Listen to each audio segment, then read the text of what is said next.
Bab 1016. Aku menjadi pembelot yang memalukan.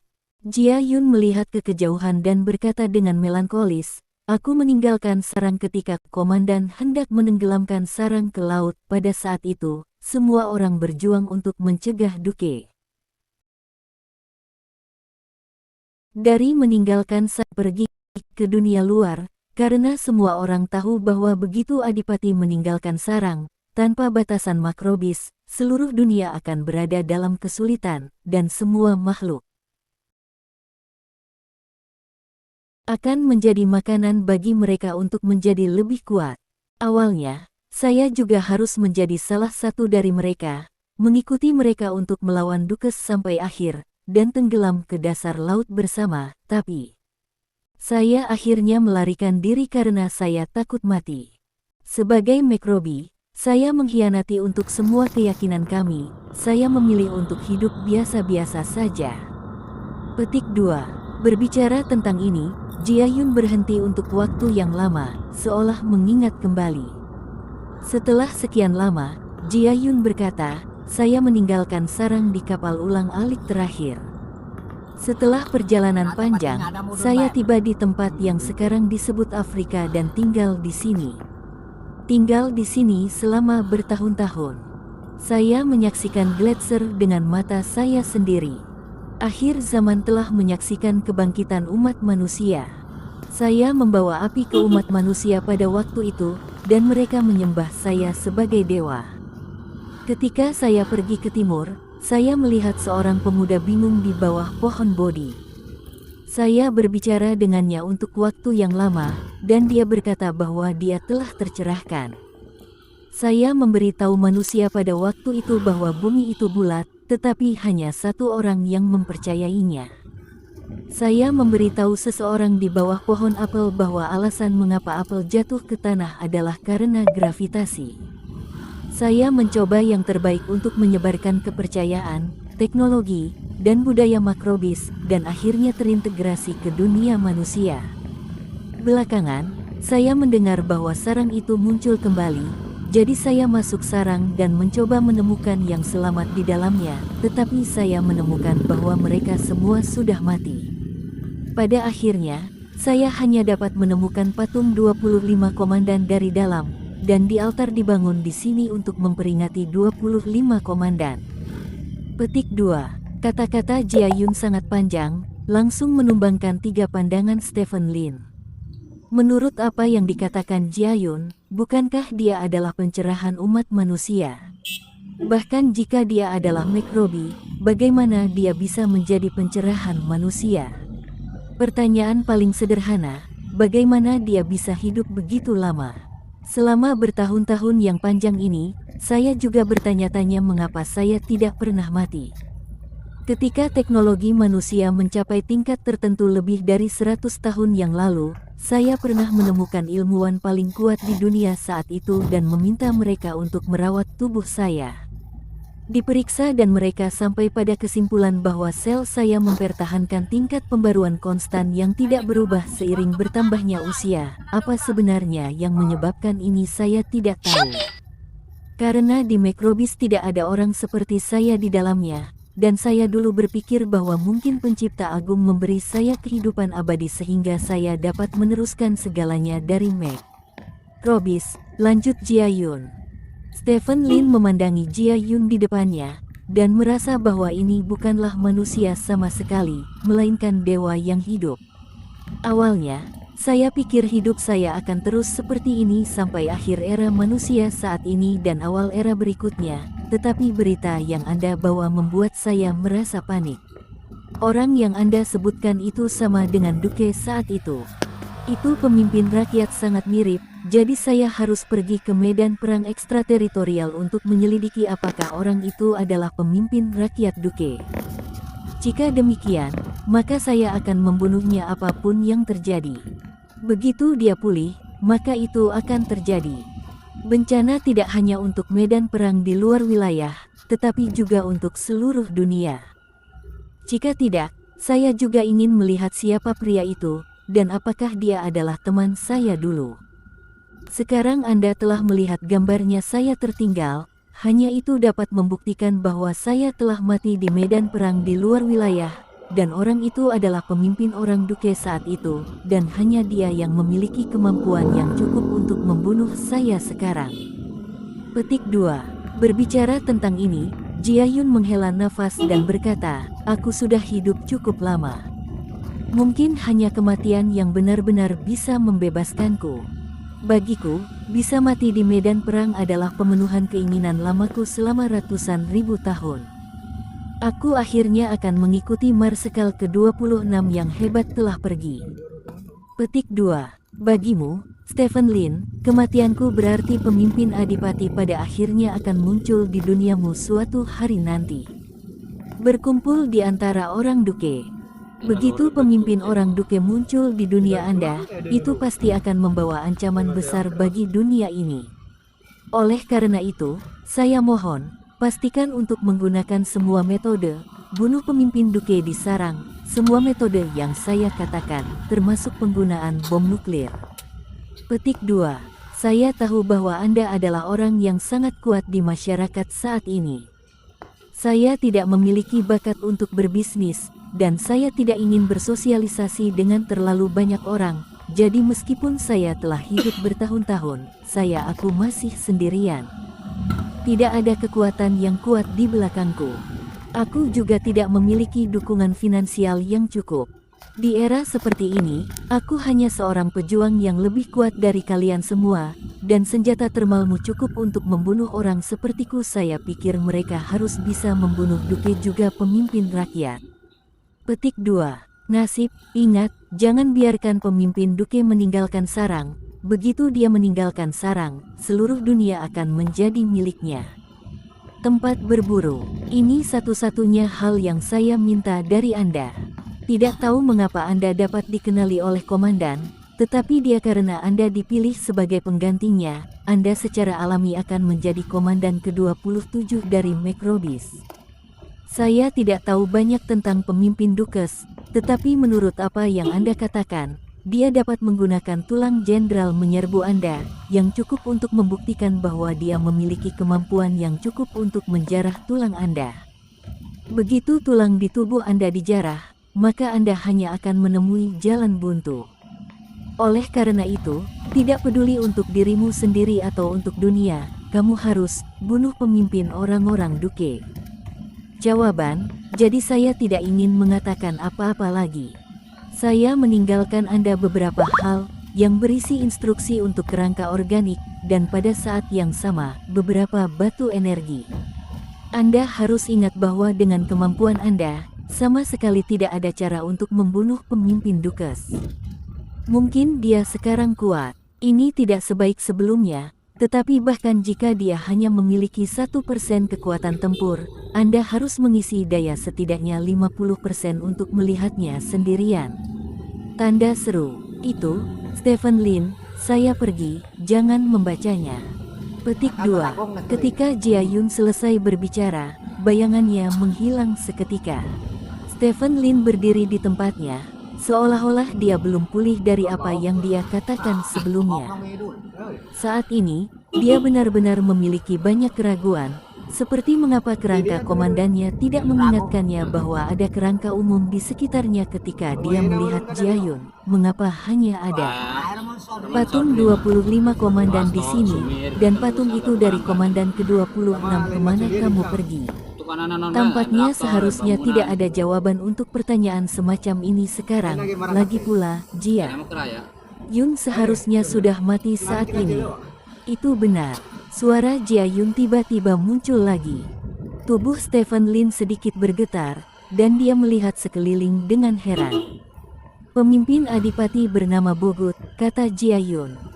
Bogut. Stephen Lin dengan hati-hati menuliskan namanya. Apakah ada hal lain yang ingin dikatakan? Stephen Lin bertanya. Seluruh altar sangat sunyi, tanpa suara. Stephen Lin menghela nafas, lalu mencari di altar. Segera, Stephen Lin menemukan sebuah kotak di altar. Tidak ada rantai di kotak, dan diletakkan di tanah dengan santai. Stephen Lin langsung membuka kotak itu. Benda-benda di dalam kotak itu membuat mata Stephen Lin menjadi lurus.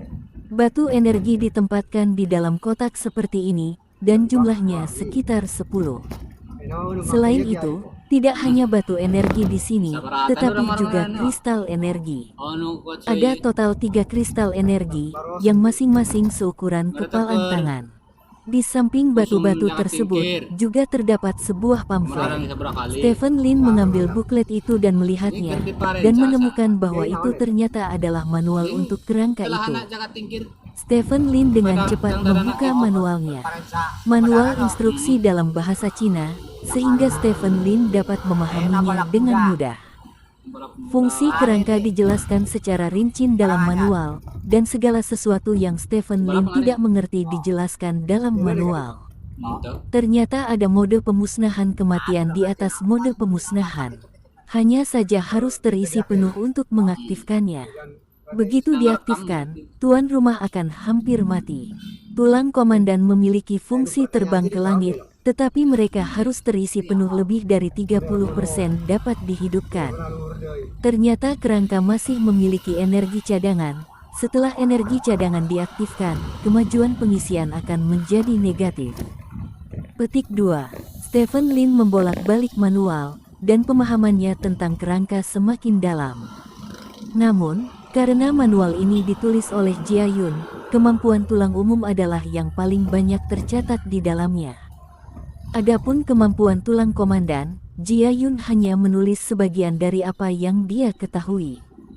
Menurut tebakan Jia Yun, tulang komandan masih ada beberapa fungsi tersembunyi yang hanya bisa dieksplorasi oleh Stephen Lin sendiri. Stephen Lin menyingkirkan manual itu, menarik napas dalam-dalam, dan mengeluarkan semua batu energi di dalamnya. Tanpa basa-basi, Stephen Lin menyerang langsung. Sebanyak 10 batu energi, ditambah 3 kristal energi, dikeringkan oleh Stephen Lin sekaligus. Saat Stephen Lin melempar batu energi terakhir ke tanah, tubuhnya sudah bergetar. Kekuatan yang kuat bergoyang di tubuhnya, dan di lengan Stephen Lin, sosok 19,8% terlihat mengesankan. 19,8% dibebankan. Untuk pertama kalinya, Stephen Lin melampaui 10% dari kemajuan pengisian daya, bahkan sangat mendekati 20%. Jia Yun pernah berkata bahwa dia tidak akan terkalahkan di dunia ini dengan muatan 10%. Sekarang, dengan muatan 19,8%, dia tidak akan bisa naik ke surga. Bab 1017. Stephen Lin berjalan keluar dari halaman. Saat ini, dia telah menagih 19,8%, mencapai level yang belum pernah terjadi sebelumnya. Apa yang disebut pejuang manusia bukanlah apa-apa baginya, dan bahkan ketika dia menghadapi Dork Nowotsku lagi, dia yakin akan membunuhnya. Namun, Stephen Lin tidak bisa bahagia. Ini bukan hanya karena penampilan Bogut, pemimpin para adipati, tetapi juga karena perilaku pohon kehidupan yang sangat mirip dengan para adipati saat itu. Keduanya bisa membuat organisme menjadi makanan yang bisa membuat manusia lebih kuat. Apakah ini suatu kebetulan? Stephen Lin berpikir ini jelas bukan suatu kebetulan. Menurutnya, sangat mungkin pendiri organisasi Tree of Life memperoleh teknologi pembuatan buah yang relevan yang ditinggalkan oleh Dukes di medan perang asing, dan akhirnya menciptakan organisasi Tree of Life. Organisasi Tree of Life dapat dianggap sebagai kelanjutan dari orang-orang Duke.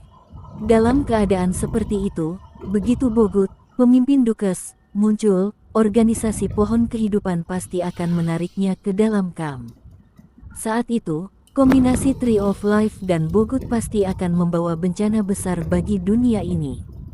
Memikirkannya pada tingkat yang lebih dalam, karena Jia Yun dapat bertahan di era malapetaka, mengapa orang Duke juga tidak dapat bertahan?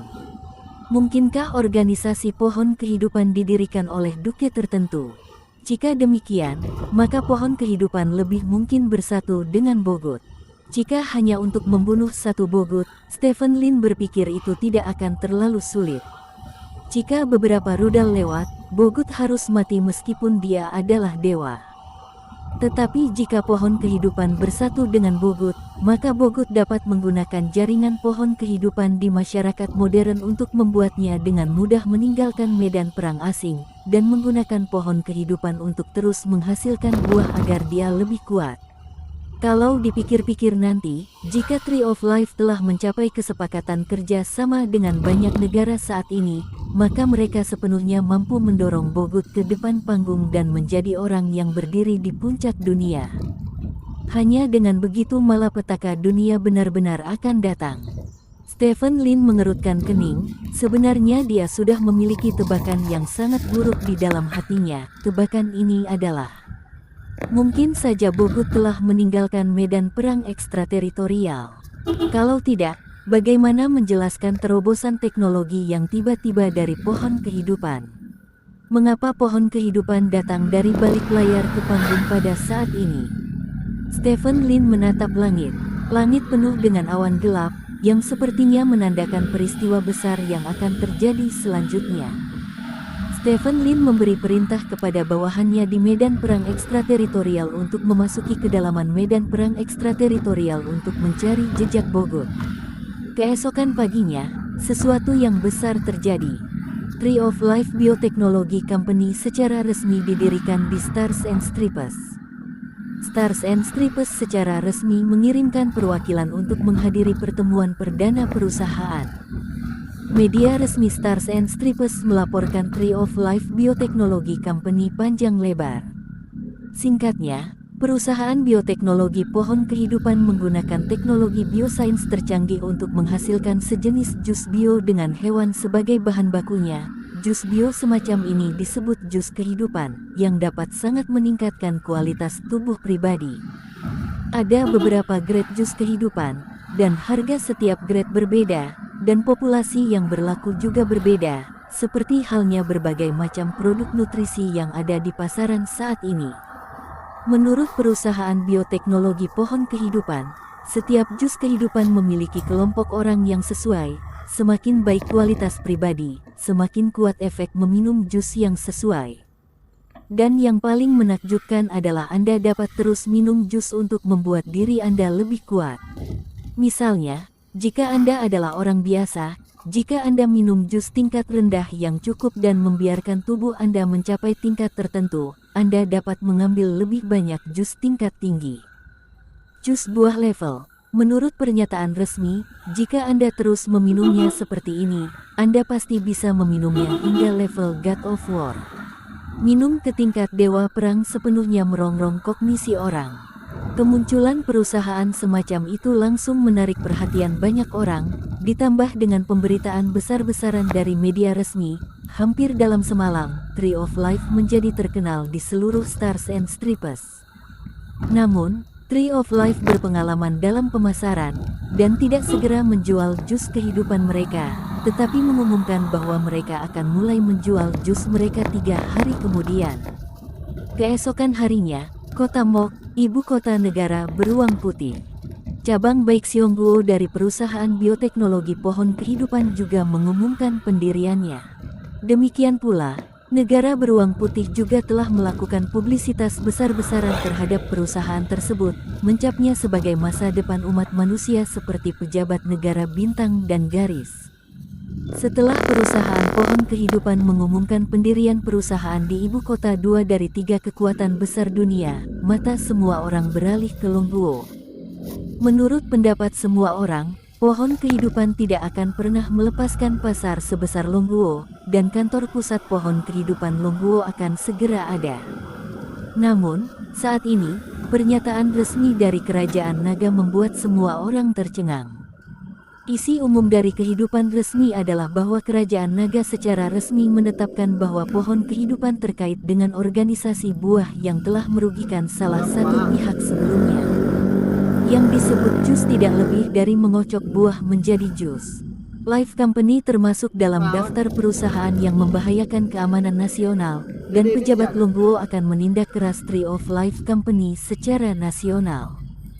Setiap individu atau perusahaan yang terkait dengan Tree of Life akan menjadi sasaran.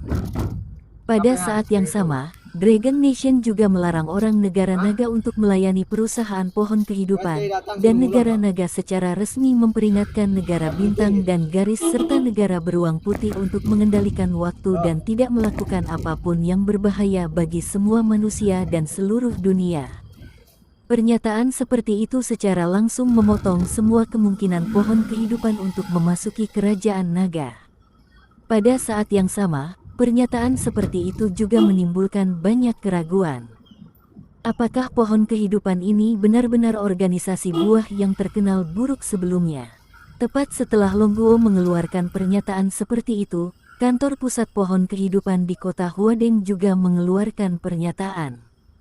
Dalam pernyataan tersebut, mereka mengatakan bahwa mereka tidak memiliki hubungan dengan organisasi buah, dan bahan baku yang mereka gunakan semuanya berasal dari diri sendiri.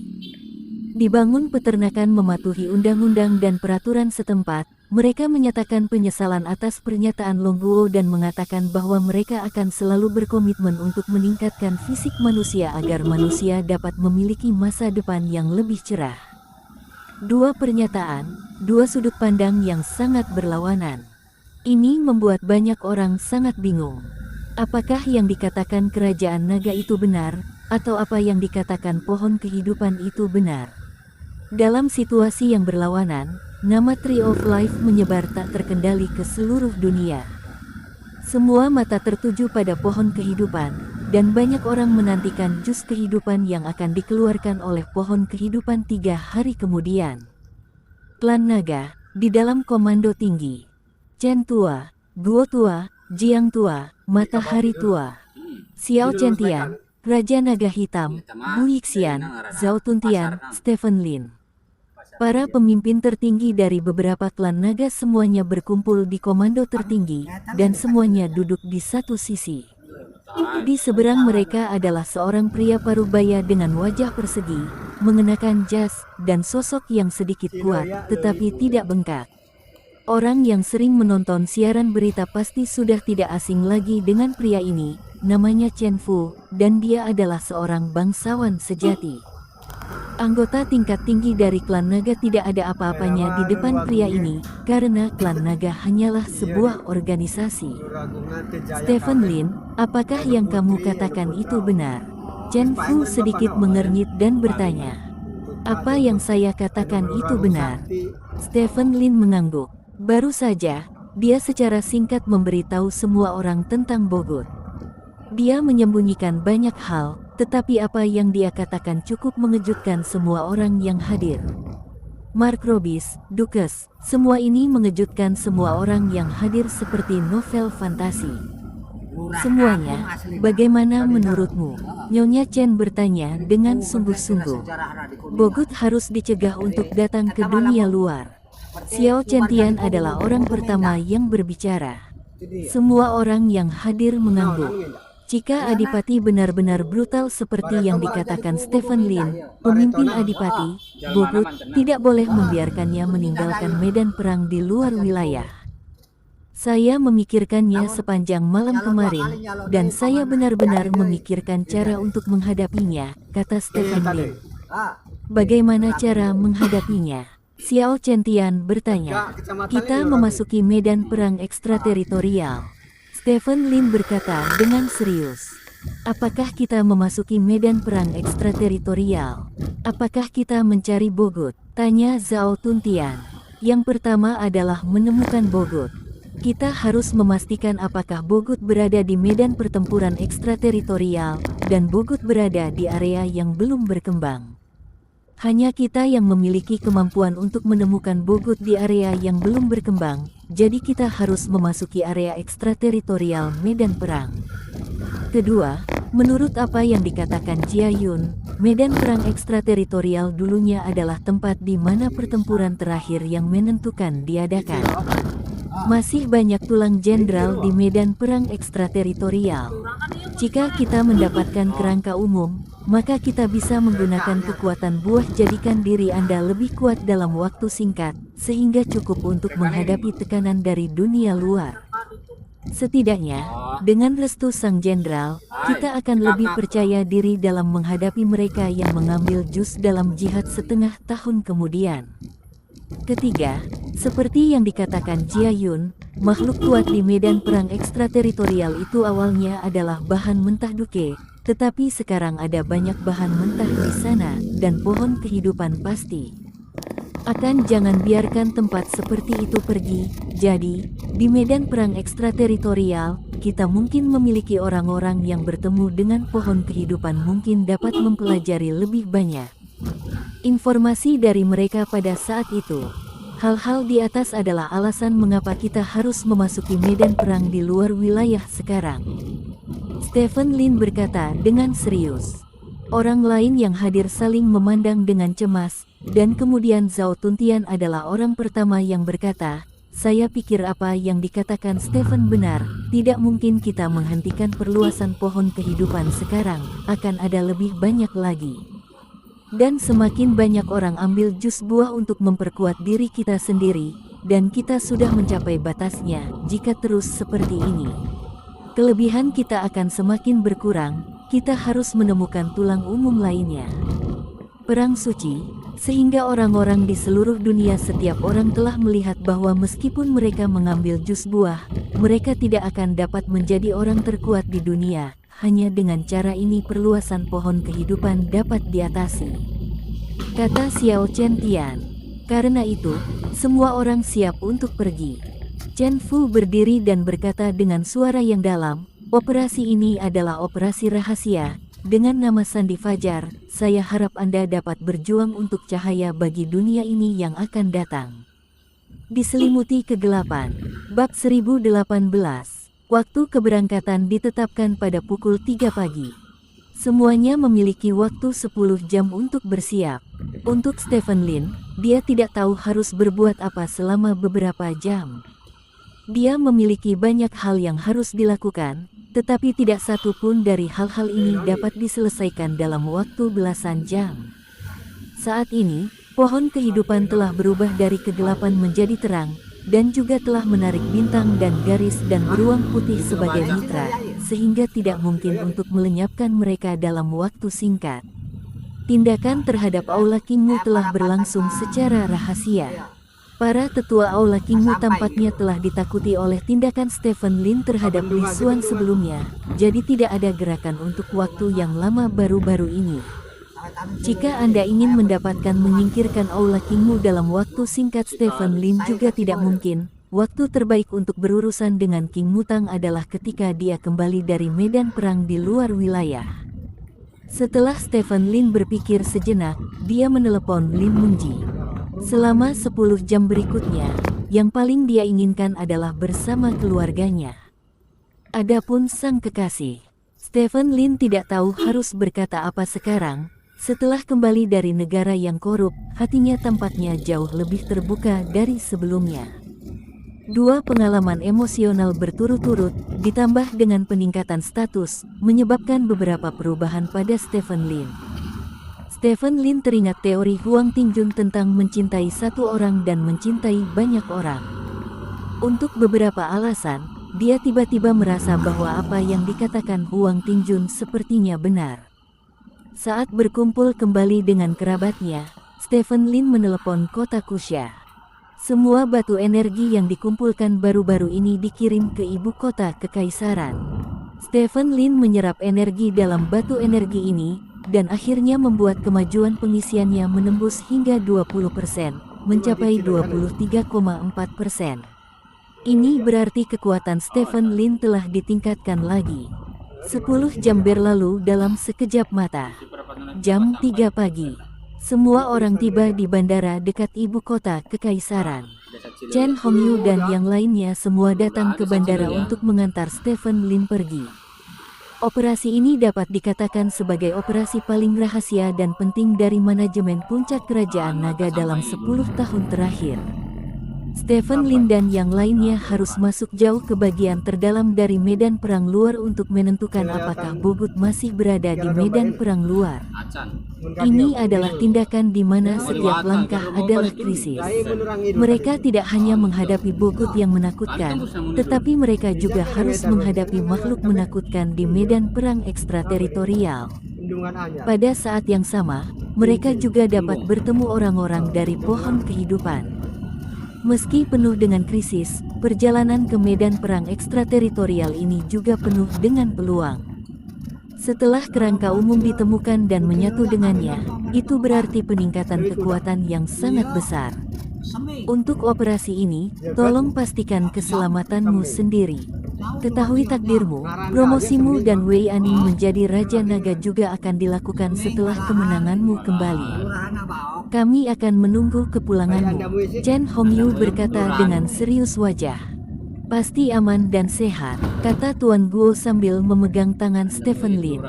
Old Sun dan Old Jiang juga memberitahu semua orang untuk memperhatikan keselamatan. Dalam menghadapi ancaman nasional, setiap orang melepaskan perjuangannya untuk sementara. Semua orang naik pesawat dan kemudian terbang keluar dari bandara. Guo tua, Stephen Lin sedang menjalankan misi, dan kamu harus mengalahkan keluarga Lin untuk mencegah mereka melakukan hal buruk saat Stephen pergi, kata Chen Hongyu kepada Guo Lao. Saya tahu itu.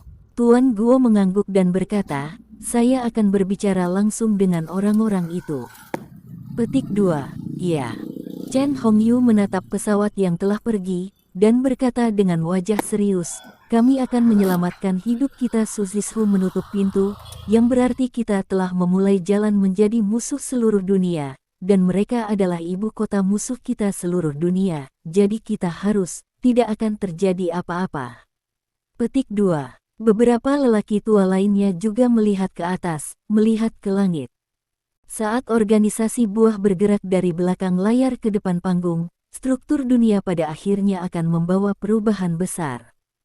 Tidak ada yang tahu apa yang akan terjadi dengan perubahan besar ini. Bahkan beberapa orang tua yang berada di peringkat atas merasa tidak nyaman. Kerugian dan tekanan. Di pesawat, Stephen Lin memanggil semua orang di depannya untuk membahas tindakan selanjutnya di medan perang di luar wilayah. Sejauh yang kami ketahui, akan memakan waktu setidaknya beberapa bulan untuk menjelajahi medan perang ekstrateritorial yang besar. Oleh karena itu, cara terbaik kami untuk pergi ke medan perang ekstrateritorial kali ini adalah mengumpulkan kekuatan pengontrol lokal ekstrateritorial medan perang untuk melawan medan perang ekstrateritorial. Pencarian skala besar di daerah-daerah yang belum berkembang dapat mempersingkat waktu secara maksimal, kata Stephen Lin. Saya setuju. Zhao Tuntian mengangguk. Banyak dari pengendali itu adalah juru bicara pasukan barat. Sangat sulit untuk membuat mereka membantu, kata Xiao Chentian. Itu bukan meminta mereka untuk membantu, tetapi memerintahkan mereka untuk membantu. Stephen Lin memandang beberapa orang di depannya dan berkata, dengan kekuatan kita bertujuh, itu cukup untuk menyapu bersih semua organisasi di medan perang di luar wilayah. Singkirkan saja orang-orang. Medan perang asing, kata Bu Yixian. Tidak mungkin. Stephen Lin berkata sambil tersenyum, jangan lupa, tiran itu adalah tuanku. Petik 2. Tiran itu mau membantu kita? Tanya Xiao Chentian. Tuanku dan para tetua pasti akan membantu kita. Terlebih lagi, tiran itu memiliki sekutunya sendiri. Jangan khawatir tentang orang-orang ini, mereka akan membantu kita, kata Stephen Lin. Jika itu masalahnya, kita hanya perlu menyingkirkan beberapa orang yang tidak mau bekerja sama. Stephen, menurutmu siapa yang harus kita serang lebih dulu setelah kita memasuki medan perang asing? Tanya Xiao Chentian. Bajingan tua di medan perang asing, kata Stephen Lin dengan mata menyipit. Bajingan tua. Beberapa orang saling memandang, mereka semua pernah mendengar nama ini, dan bajingan tua itu dianggap sebagai tokoh teratas di medan perang ekstrateritorial. Saya mendengar bahwa bajingan tua itu kuat, dan dia menjadi jauh lebih kuat baru-baru ini, kata Zhao Tuntian. Tidak peduli seberapa kuat, apakah itu lebih kuat dari semua orang yang hadir? Tanya Stephen Lin. Tentu saja tidak. Zhao Tuntian menggelengkan kepalanya dan berkata, jangan naik, aku bisa mengalahkannya sendiri. Petik 2. Bajingan tua itu adalah kekuatan teratas di medan perang asing. Jika bajingan tua itu mengambilnya, itu akan cukup untuk menghalangi pasukan lain, dan akan relatif mudah untuk membuat pasukan lain menyerah, kata Stephen Lin. Kalau begitu seperti yang kamu katakan, mari kita serang bajingan tua itu dulu, kata Xiao Chentian. Stephen Lin mengangguk, dengan seringai di sudut mulutnya. Bajingan tua selalu menjadi musuhnya. Kedua belah pihak telah bertempur di medan perang asing selama beberapa tahun, dan mereka tidak dapat dipisahkan. Stephen Lin meninggalkan medan perang asing 2 tahun lalu untuk mencari bantuan yang lebih kuat dari dunia luar untuk membantu dia menyingkirkan bajingan tua itu. Tanpa diduga, 2 tahun kemudian, dia akan menyelesaikan keluhan lamanya dengan bajingan tua itu dengan cara ini. Dengan 4 Raja Naga berkumpul bersama, ditambah dia yang telah menagih 23,4%, bajingan tua itu tidak akan memiliki kesempatan. Kali ini, pengenalan 4 Raja Naga ke medan perang asing tidak hanya untuk menyelesaikan masalah Bogut dan kerangka sang jenderal, tetapi juga untuk menyelesaikan masalah Stephen Lin sendiri. Bagi Stephen Lin, perjalanan ke medan perang asing ini akan sepenuhnya memantapkan posisi kerajaannya di medan perang asing. Setelah menempuh penerbangan yang panjang, akhirnya pesawat tiba di titik awal berkabut keesokan harinya. Setelah itu, semua orang berganti perahu dan menuju pos terdepan di medan perang asing. Setelah sampai di pos terdepan, mereka berlima bergegas menuju wilayah bajingan tua itu tanpa henti.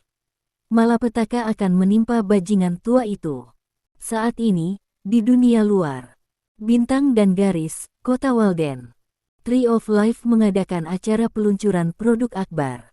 Mereka mengundang selebritas sosial dan pejabat tinggi pemerintah untuk berdiri di acara peluncuran produk, dan lebih dari 80% bintang lini pertama, direktur, dan bos perusahaan di seluruh Hollywood juga datang ke acara peluncuran produk. Pada saat yang sama, Dirk Nowitzki dari aliansi UKC, Alstom, presiden baru aliansi UKC, dan banyak pemain kuat dari Hall of Fame aliansi UKC juga hadir di konferensi peluncuran produk. Dirk Nowitzki sendiri dipekerjakan oleh Tree of Life Company sebagai juru bicara produk tersebut. Peluncuran produk diadakan di pusat konvensi dan pameran terbesar di kota Huadeng. Dan pada konferensi pers ini, bos Tree of Life muncul di hadapan orang-orang untuk pertama kalinya. Nama bosnya adalah Konstantin, dan dia adalah seorang pria kulit putih berusia 30-an. Sebagai keynote speaker konferensi pers ini, Konstantin hadir dalam konferensi pers tersebut, bersama dengannya ada 5 botol jus buah dengan warna berbeda. Warna kelima botol jus tersebut adalah putih, hijau, biru, jingga, dan merah muda. Setiap botol jus dikemas dalam botol transparan, di antaranya putih adalah yang terburuk dan merah muda adalah yang terbaik. Setiap botol jus ditujukan untuk kelompok orang yang berbeda. Putih cocok untuk orang biasa, hijau cocok untuk prajurit, biru cocok untuk Wookiee, jingga cocok untuk Wuang, dan pink cocok untuk God of War. Konstantin mengundang 5 orang untuk meminum 5 botol minuman tersebut. Sebelum meminum minuman tersebut, orang-orang dari Tree of Life Company melakukan tes fisik sederhana pada 5 orang di tempat, dan memperoleh data yang relevan. Setelah itu kelima orang tersebut meminum minuman tersebut satu persatu. Sekitar 5 menit kemudian, Tree of Life memeriksa kembali kelima orang tersebut. Data uji mengejutkan semua orang yang hadir. Kecepatan, kekuatan, dan refleks setiap orang telah meningkat sampai batas tertentu selama 5 menit ini, dan kelima orang ini tidak merasakan ketidaknyamanan. Hanya meminum sebotol jus buah dapat sangat meningkatkan kebugaran fisik, yang telah sepenuhnya mengubah cara orang berlatih. Untuk waktu yang lama, hanya ada satu cara untuk menjadi lebih kuat, yaitu olahraga tanpa henti, tetapi rasa sakit yang disebabkan oleh olahraga tidak tertahankan bagi banyak orang, tetapi sekarang hanya dengan minum jus buah dapat menghasilkan olahraga selama bertahun-tahun. Ini telah menjadi Injil bagi banyak pasien kanker yang malas, dan juga telah menjadi jalan pintas menuju kesuksesan bagi banyak orang. Tiba-tiba, pemandangan itu bertepuk tangan lagi dan lagi. Bab 1019. Ini adalah produk zaman. Kami menyebutnya jus kehidupan. Ini meningkatkan kebugaran fisik kita, membuat otot kita lebih kuat, tulang kita lebih keras, dan pembuluh darah kita lebih lembut. Ini pada dasarnya membuat kita tubuhnya telah berevolusi, dan evolusi ini mungkin telah membutuhkan waktu puluhan ribu tahun untuk menyelesaikannya di masa lalu, dan dia bersikeras untuk mengambil jus kehidupan untuk waktu yang lama, dan itu bahkan dapat memperpanjang umur manusia. Setelah pengujian kami, dia dapat menunda kehidupan manusia 50% dari penuaan kecepatan, artinya akan sangat mudah untuk hidup lebih dari 100 tahun dengan mengambil jus hidup kita sepanjang waktu. Petik 2. Berdiri di tengah panggung, Konstantin dengan penuh semangat menjelaskan kemanjuran jus kehidupan. Di mulut Konstantin, jus kehidupan hampir menjadi jus universal, yang tidak hanya dapat memperpanjang hidup, tetapi juga mempercantik kulit, meningkatkan kekebalan, dan mengobati berbagai penyakit kronis. Mata banyak orang di tempat kejadian sudah memancarkan cahaya keemasan, terutama mereka adalah beberapa wanita yang tidak tahu tentang menjadi lebih kuat, tetapi mereka memiliki obsesi yang tak terbayangkan untuk menjadi cantik. Jadi, ketika Konstantin mengundang seorang wanita tua untuk merasakan jus kehidupan, dan semua orang melihat bahwa wanita tua itu semakin muda, para wanita di tempat kejadian benar-benar gila.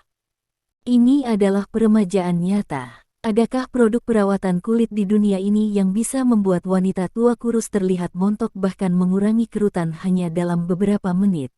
Alhasil, para perempuan di tempat kejadian terus berteriak-teriak, berharap bisa segera mengeluarkan kartu banknya dan membeli seikat untuk dibawa pulang, guna meremajakan diri. Secara keseluruhan, itu adalah pertunjukan yang membuat semua orang gila. Keajaiban jus kehidupan ditunjukkan sepenuhnya pada konferensi pers, dan menurut pemeriksaan jus di tempat oleh staf resmi, jus tersebut tidak mengandung bahan berbahaya bagi tubuh manusia. Dengan kata lain, jus seperti itu sama sekali tidak berbahaya. Tidak ada salahnya, dan efeknya sangat kuat sehingga melawan langit. Jus kehidupan ini sangat sempurna. Di akhir konferensi pers, Konstantin mengumumkan harga kelima jus tersebut. Kelima jus itu tidak murah. Jus dengan kadar terendah berharga $10.000 AS per botol, dan masing-masing akan digandakan setelah itu. Jus merah muda, sebotol $100 juta AS, dan hanya dibatasi hingga 100 botol. Harga seperti itu cukup untuk menakuti kebanyakan orang, dan sebagian besar orang yang tersisa adalah orang-orang kelas atas. Tree of Life juga memperjelas bahwa mereka hanya melayani elit sosial yang mengejar tingkat kehidupan yang lebih tinggi. Oleh karena itu, jus kehidupan ditakdirkan untuk tidak menjadi populer di kalangan masyarakat, tetapi tingkat popularitasnya di antara kelas berpenghasilan tinggi juga ditakdirkan untuk menjadi sangat tinggi. Dengan berakhirnya konferensi pers, metode penjualan Life Juice resmi dibuka. Jus kehidupan hanya mengadopsi metode pemesanan terlebih dahulu, dan setiap kali dikirim dalam batch. Misalnya, pada batch pertama setelah konferensi pers, Tree of Life menyiapkan 100.000 botol jus putih dan 30.000 botol jus hijau. 10.000 botol jus biru, 1.000 botol jus jeruk dan 100 botol jus merah muda. Totalnya hanya ada lebih dari 140.000 botol. Begitu jus ini terjual habis, mereka yang menginginkannya harus menunggu batch berikutnya. Segera setelah lebih dari 140.000 botol jus online, mereka langsung dipesan dalam sedetik. Bahkan jus merah muda senilai $100 juta AS dibeli. Situasi seperti itu hanya bisa digambarkan sebagai gila. Pada saat itulah Longguo mengeluarkan pernyataan lain. Isi pernyataannya sangat sederhana, yaitu jus buah memiliki efek samping yang mengerikan, semakin banyak Anda meminumnya, semakin mudah marah, dan pada saat yang sama, Anda akan memiliki kecenderungan yang lebih kuat untuk melakukan kekerasan. Dilarang. Namun, pernyataan seperti itu tidak meyakinkan mereka yang ingin mengandalkan jus untuk menjadi lebih kuat dan cantik. Banyak orang bahkan dengan jahat menyerang Longguo, mengatakan bahwa Longguo bermaksud memonopoli pasar jus dengan sendirinya, jadi dia sengaja mengotori jus dengan cara ini. Banyak orang secara spontan memboikot kehidupan online Long Guo. Pernyataan seperti itu tidak banyak berpengaruh. Klan Naga, di dalam komando tinggi. Saat ini, hanya 4 tetua yang ada di sini. Keempat orang ini duduk mengelilingi meja dengan beberapa bahan di atas meja. Dilihat dari situasi saat ini, pembeli jus buah terbesar adalah beberapa kekuatan besar dan chaebol besar. Mereka menggunakan jus buah untuk memproduksi master secara berkelompok. Saya yakin tidak akan lama lagi sejumlah besar negara adidaya akan muncul di pasar. Wajah tua Guo berat, berkata, saya baru saja mendapat informasi dari Wang Yui. Sudah ada permintaan jus di negara ini. Beberapa saluran penyelundupan sudah bersiap untuk menyelundupkan jus ke negara itu, lanjut Sun Haiseng. Menurut Stephen, jus adalah keadaan lain dari buah, dan efeknya tampaknya lebih kuat daripada buahnya. Sekarang efek samping jus tidak terlihat dalam waktu singkat, hampir tidak mungkin bagi kita untuk melakukannya. Mencegah orang membeli jus. Hal-hal, hei, Old Chen menghela nafas. Sebagai anggota senior klan naga, dia juga merasa sangat kesulitan saat menghadapi situasi saat ini. Di satu sisi, lawan semakin kuat, tetapi di sisi lain, saya tidak bisa mengikuti jejak lawan. Perasaan ini sangat tidak berdaya. Jika di masa depan, dunia barat menggunakan hal-hal ini untuk menciptakan orang kuat yang jauh melebihi kita, lalu, apa yang harus kita lakukan? Tanya Sun Haiseng dengan wajah serius. Apa yang harus saya lakukan? Beberapa lelaki tua yang digabungkan menjadi lebih dari 300 tahun saling memandang dengan cemas. Ini adalah masalah yang sangat nyata. Jika seluruh dunia menggunakan jus buah, mereka yang tidak menggunakan jus buah pasti akan tertinggal dari yang lain, dan jika mereka tertinggal, mereka pasti akan dikalahkan. Lalu apa yang harus mereka lakukan? Haruskah kita terus berpegang pada prinsip kita, atau haruskah kita mengikuti tren yang sama dengan mereka? Tidak peduli apa organisasi pohon kehidupan sekarang, bagaimanapun juga mereka berevolusi dari organisasi buah. Organisasi buah pernah menggunakan tubuh manusia sebagai bahan mentah untuk penelitian dan pengembangan buah. Perilaku seperti itu bertentangan dengan hukum langit, meskipun sekarang mereka dapat menggunakan organisme lain untuk menggantikan manusia. Ini tidak berarti bahwa perilaku mereka sebelumnya dapat dimaafkan. Manusia hidup di dunia, melakukan sesuatu dan tidak melakukan sesuatu, jika kesuksesan saat ini dapat menutupi kesalahannya. Masa lalu kebenaran apa yang ada di dunia ini? Chen Hongyu berkata benar. Itu benar. Tuan Guo mengangguk dan berkata, bahkan jika seluruh dunia menjadi mitra pohon kehidupan, kita tidak bisa berkompromi sedikit pun. Orang-orang di titik ini memiliki ide yang sama dengan kita. Petik 2. Saya harap mereka bisa mendapatkan sesuatu, kata Jiang Zifeng. Semua orang menaruh harapan mereka pada Stephen Lin dan lainnya. Di sisi lain, di medan perang ekstrateritorial, Stephen Lin dan yang lainnya masuk ke kendaraan off-road dan melaju dengan cepat menuju wilayah bajingan tua itu. Bajingan tua itu terutama menempati bagian tengah medan perang ekstrateritorial yang dikembangkan, menempati 2 tambang dan hutan dengan produk kaya. Sarang mereka juga ada di hutan. Bajingan tua itu memiliki banyak orang kuat. Baru-baru ini, orang-orang ini mereka semuanya telah membuat kemajuan, dan diperkirakan secara konservatif bahwa bajingan tua itu harus memiliki pembangkit tenaga listrik tingkat dewa di bawah komandonya. Petik 2. Stephen Lin duduk di dalam mobil dan memperkenalkan komposisi kekuatan bajingan tua itu kepada orang lain secara mendetail, seperti kekuatan kadernya dan sebagainya. Yang lain mendengarkan dengan sangat serius. Meskipun kekuatan mereka jauh lebih besar daripada jumlah orang-orang di sekitar bajingan tua itu, apapun bisa terjadi di medan perang di luar wilayah, jadi tidak ada yang berani mengendur. Saya telah meminta orang-orang untuk menghubungi tuanku terlebih dahulu. Dia akan mengatur agar anak buahnya bekerja sama dengan kami dalam mengepung dan menekan pasukan bajingan tua itu. Sebagian besar anak buah bajingan tua itu sangat kejam, jadi jika mereka tidak dapat dihalangi, mereka bisa langsung dibunuh. Stephen Lin melanjutkan, apakah tuanmu akan muncul? Tanya Raja Naga Hitam. Tidak. Stephen Lin menggelengkan kepalanya. Sayang sekali. Raja Naga Hitam menghela nafas.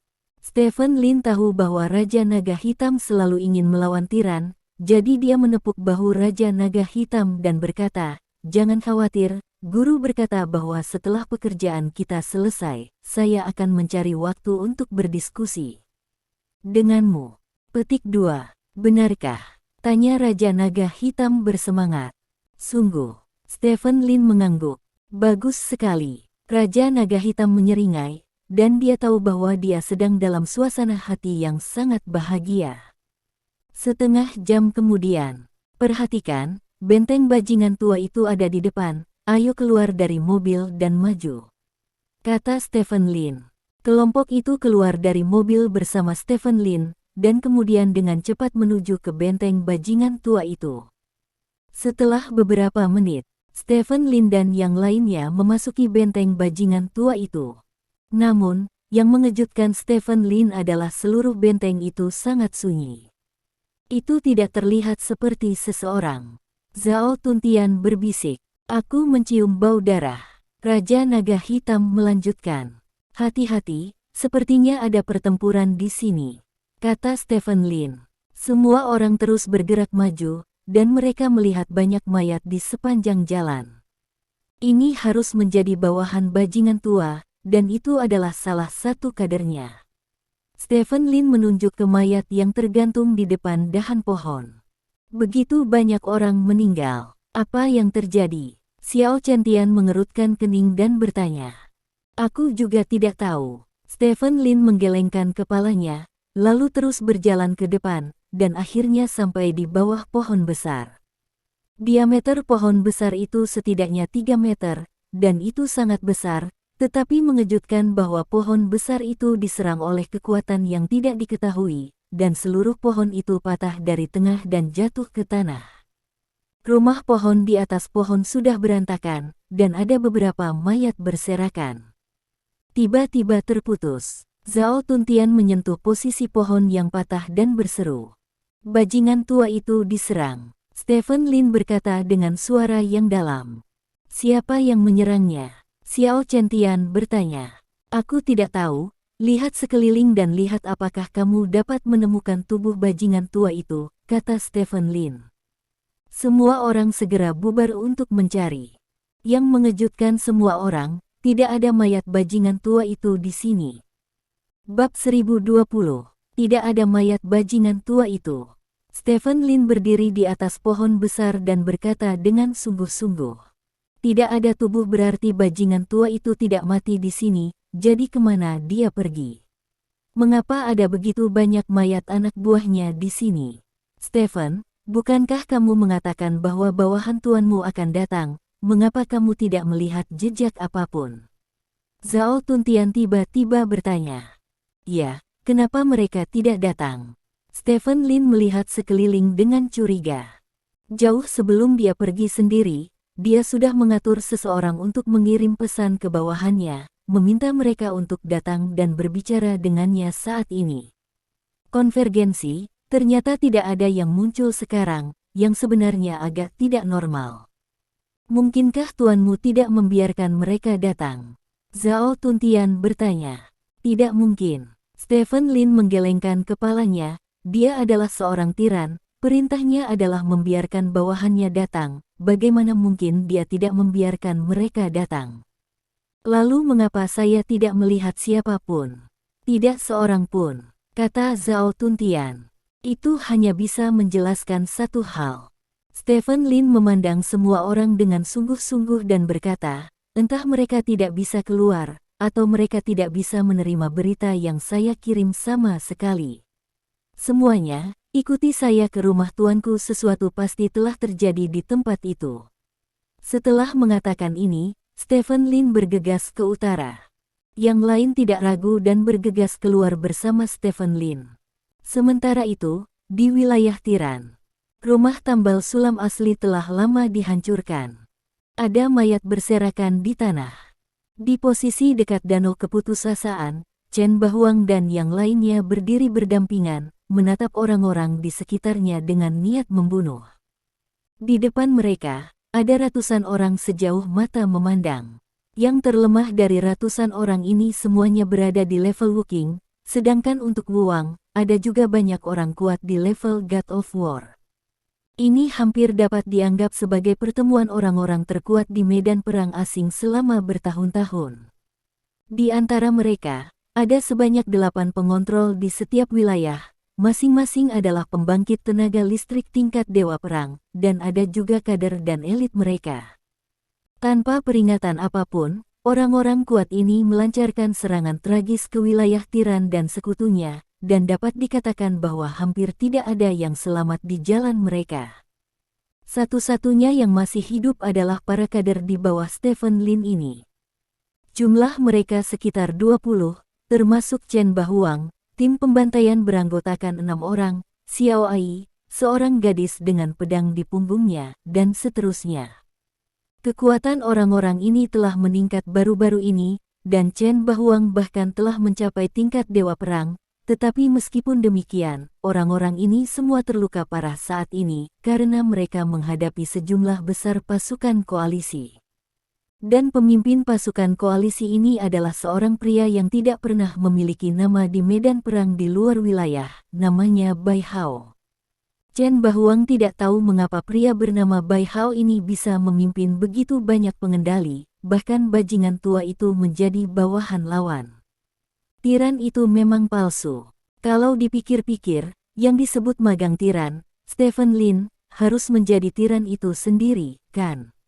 Kata Bai Hao, menatap Qian Mian yang dikelilingi oleh semua orang tidak jauh di depan. Pada awal pertempuran sebelumnya, Qian Mian telah terluka, dan terpaksa membuka penyamaran di tubuhnya, memperlihatkan tubuh aslinya.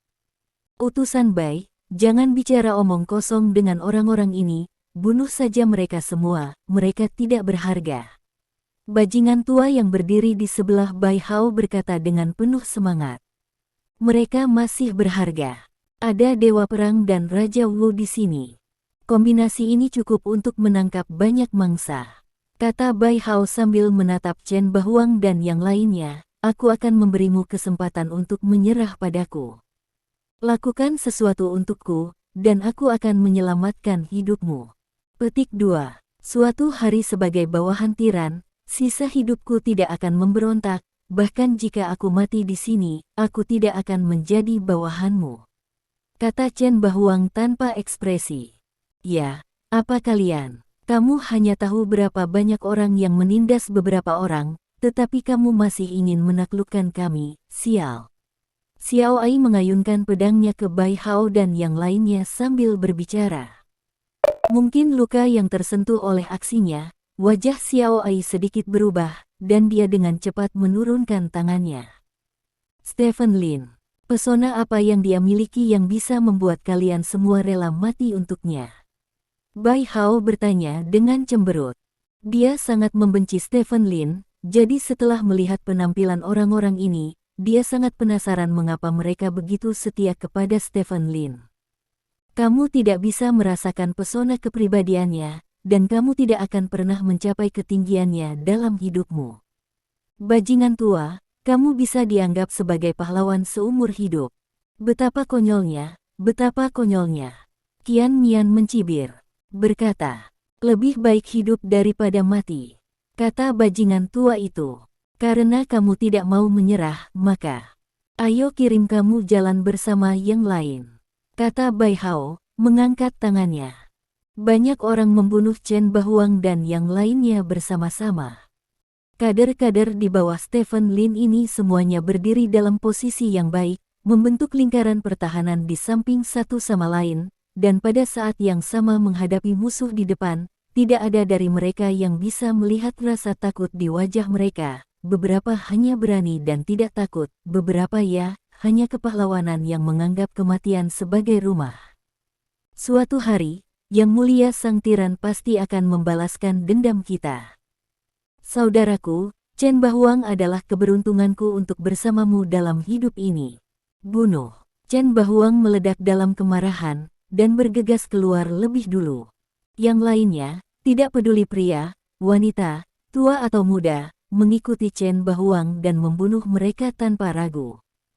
Suara teriakan dan pembunuhan begitu keras sehingga bahkan seorang gadis kecil pun berteriak saat ini dengan momentum yang tidak dapat ditandingi oleh orang biasa. Namun, betapapun kuatnya mereka tidak akan memiliki kesempatan apapun saat menghadapi lawan yang beberapa kali lebih kuat dari diri mereka sendiri. Semua orang tahu bahwa ini mungkin suara terakhir yang dapat mereka buat dalam hidup ini. Jarak antara dua kelompok orang semakin dekat. Melihat dari atas ke bawah, terlihat jelas bahwa kerumunan di sisi Bai Hao membentuk mulut besar, sedangkan kader di bawah Stephen Lin membentuk pedang dengan kepala Chen Bahuang, langsung menusuk mulut besar itu. Melihat pedang itu hendak ditelan oleh mulut besar itu, sesosok tubuh tiba-tiba keluar dari hutan terdekat. Ada lebih dari satu sosok, total 5 sosok muncul dari hutan. Kelima sosok ini membubung ke langit dengan kecepatan yang sangat cepat, lalu jatuh dengan cepat dari langit. Bang bang bang. 5 sosok mendarat satu demi satu, dan tempat mereka mendarat sebenarnya berada di antara dua gelombang manusia. Kelima orang ini mengenakan seragam pertempuran unik dari klan naga, dan mereka menghadapi ratusan orang di sisi bajingan tua itu pada saat yang bersamaan. Chen Bahuang dan yang lainnya semua berhenti. Yang mulia sang tiran, bos, orang-orang berseru satu demi satu. Pada saat yang sama, bajingan tua dan yang lainnya juga memperlambat langkah mereka.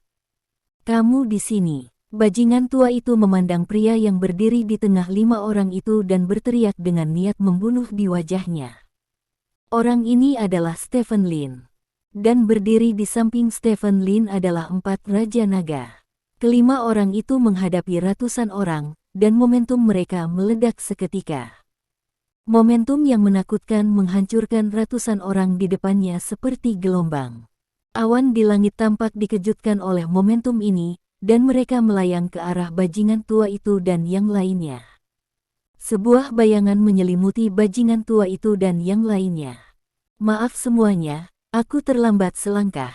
Stephen Lin melihat kembali ke kader di bawahnya dan berkata dengan nada meminta maaf. Bos, hati-hati. Xiao Ai tiba-tiba berseru. Stephen Lin menoleh dan melihat ke depan, bajingan tua itu bergegas keluar dari kerumunan dan bergegas ke arahnya. Kecepatan bajingan tua itu jauh lebih cepat daripada kesan Stephen Lin tentang dia bergegas maju dan datang ke Stephen Lin dalam sekejap mata. Apakah kamu pikir aku sama seperti sebelumnya? Bahkan jika kamu adalah salah satu dari 10 dewa perang, aku akan membiarkanmu mati hari ini.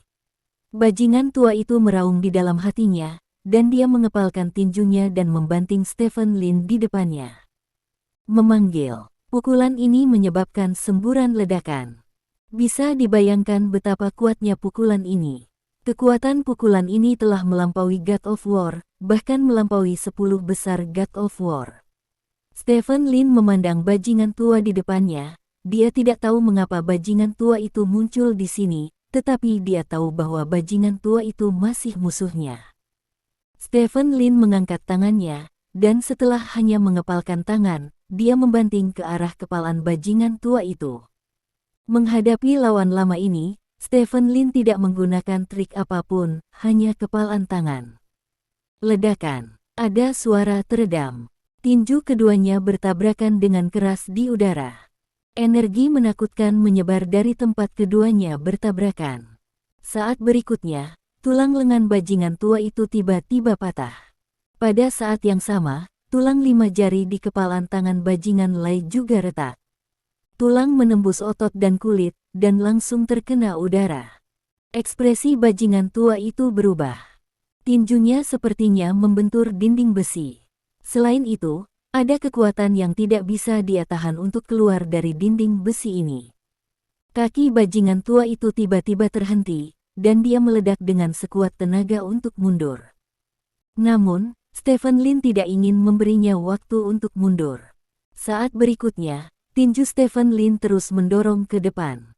Terlihat dengan mata telanjang, Kepalan Stephen Lin langsung menghantam kepalan bajingan tua itu, seolah-olah sosis telah dihancurkan dengan keras ke dinding. Benturan dari kepalan tangan, lalu lengan bawah tangan, lalu siku, lalu bisep. Puff! Dalam waktu kurang dari satu kedipan mata, tangan kanan bajingan tua itu berubah menjadi darah dan potongan daging dan menyembur keluar di belakangnya. Sebuah lengan hilang karena pukulan. Bajingan tua itu membeku. Keempat Raja Naga tertegun. Orang-orang di belakang bajingan tua itu juga tercengang. Yang ini, bajingan tua yang mengklaim telah mencapai tingkat 10 dewa perang, dipukul oleh Stephen Lin dan seluruh lengannya hancur berkeping-keping. Pukulan ini untuk saudara-saudaraku yang tewas dalam pertempuran, kata Stephen Lin datar. Tidak, tidak mungkin. Bajingan tua itu mundur setengah langkah tak terkendali. Stephen Lin mengambil langkah maju saat ini. Dia menggenggam tangan kirinya dan menciutkannya kembali. Ketika penyusutan mencapai puncaknya, dia meninju bajingan tua itu lagi. Angin mengaduk pakaian Stephen Lin, dan juga permukaan danau keputusasaan yang tenang.